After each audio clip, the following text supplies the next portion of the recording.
We often imagine queens as passive, graceful figures, elegant women locked in political marriages, used as pawns by ambitious kings. But history shows us a darker truth. Some queens, shaped by trauma, confinement, and centuries of repression, didn't just endure abuse, they became abusers. Behind velvet drapes and golden thrones, a few of these royal women weaponized sex not for love, but for revenge, control, and psychological survival. To understand how queens could become predators, we must first understand the cages they were raised in. Take Empress Wu Zetian of China, one of the most powerful female rulers in history. She began her palace life not as an empress, but as a low-ranking concubine to Emperor Taizong. After his death, palace law required her to be sent to a Buddhist convent, where forgotten concubines lived out their days in isolation. But Wu refused obscurity. She seduced Taizong's son, the new emperor, and returned to the palace, slowly climbing to supreme power. As Empress, Wu created a network of spies, executed political rivals, and reversed gender power dynamics at court, but she also built an inner palace of handsome male lovers, dancers, musicians, eunuchs who existed solely to please her. One such man, the monk Wei, was dragged from the temple and made her lover, showered with titles, until he began gaining influence, at which point she had him burned alive. This is not romantic ambition. This is trauma-based dominance. Wu, having been objectified and discarded as a young concubine, recreated the very system, only this time she was in control. Her sexuality wasn't intimacy. It was strategy. Control was the only thing she trusted. Modern psychologists would recognize this pattern, the abused becoming the abuser. When someone has been deeply violated or objectified, they may learn to use those same tools to survive. Sexuality becomes a weapon, not a connection, a shield against vulnerability. Wu Zetian didn't just reclaim her power, she buried her empathy to keep it. Then there's Catherine the Great of Russia. While the popular myth of her dying during intercourse with a horse is pure slander, her actual life was no less twisted, especially psychologically. Married off at 14 to the emotionally stunted Peter III. Catherine endured years of isolation, emotional neglect, and political manipulation. When Peter ignored her for months on end, she didn't simply wait. She retaliated quietly, powerfully. She formed intimate alliances with guards, nobles, and military men, and not just for pleasure, for political leverage. Her sexual partners became her enforcers. She allegedly kept a rotating staff of lovers well into her 60s, some as young as 22, many rewarded with wealth and land. One was rumored to be Gregory Potemkin, who may have helped her stage her husband's overthrow, and possibly his assassination. But here's the real question. Was Catherine simply promiscuous or trauma compensating through domination? She had learned that queens weren't safe, wives weren't loved, and alliances built on feeling could crumble overnight. So she rewrote the game. Her body became a throne, not to be possessed, but to be obeyed. In this way, Catherine's actions mirror what psychologists call sexual narcissism, the use of seduction, not to bond, but to validate power, status, and emotional control. Catherine was not in love with her lovers. She was in love with what they gave her. Another example lies in Isabella, the First of Castile, the pious queen responsible for launching the Spanish Inquisition. While not overtly sexual herself, she understood the dark undercurrent of sexual power. In court records, she was known to use sexual humiliation as punishment, publicly stripping women accused of adultery or heresy, parading them half-naked as examples of moral decay. But privately, rumors swirled that she kept beautiful female servants extremely close and extremely loyal. Was this hypocrisy? No, it was a psychosexual power dynamic, to police other women's sexuality while subtly hoarding it for herself.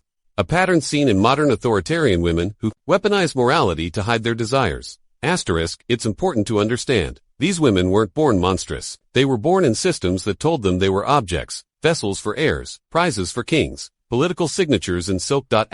So they adapted.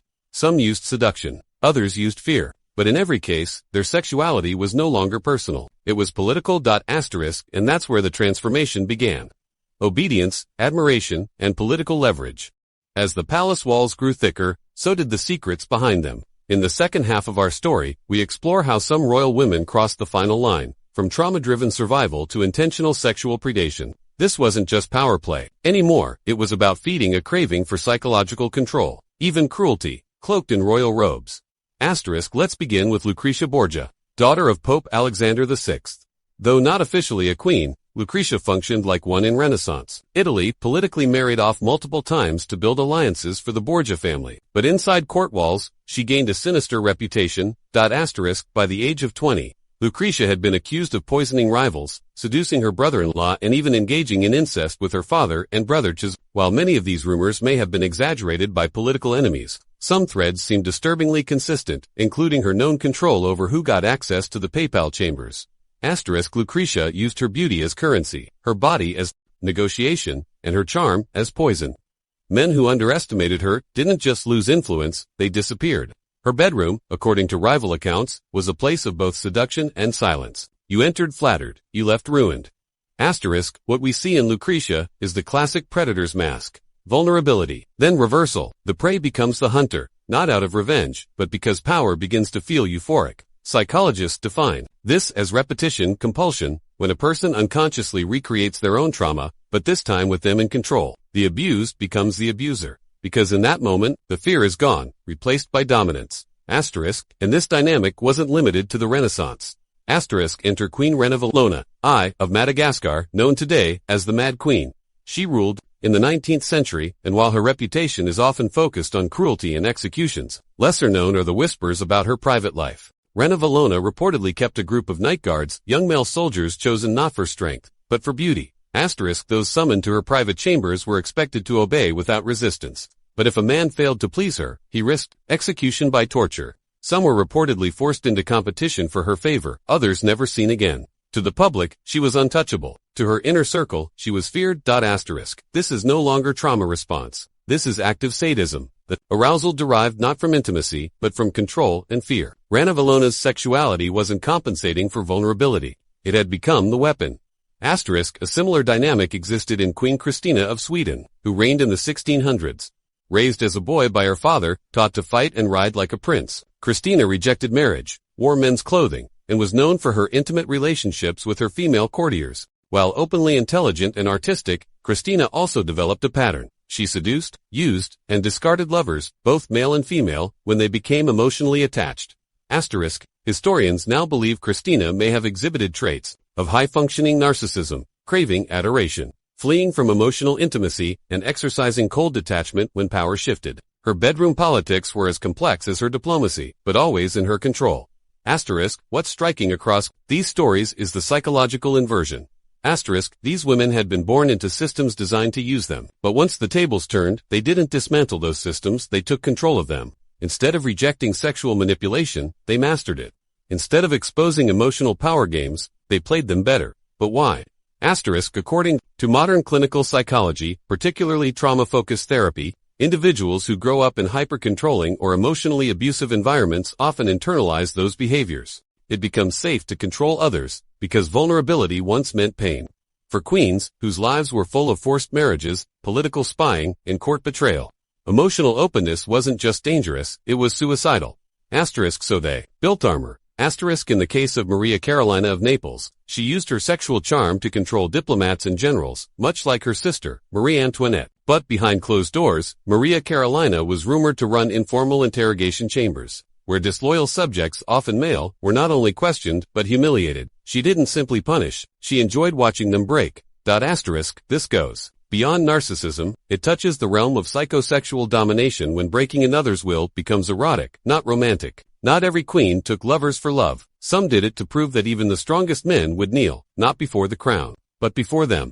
There's also a cultural angle.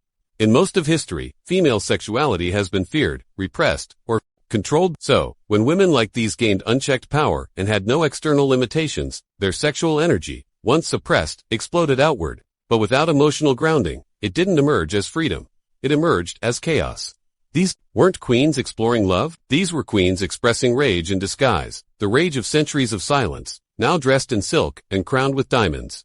And tragically, many of these women died as they lived, isolated, feared, and misunderstood.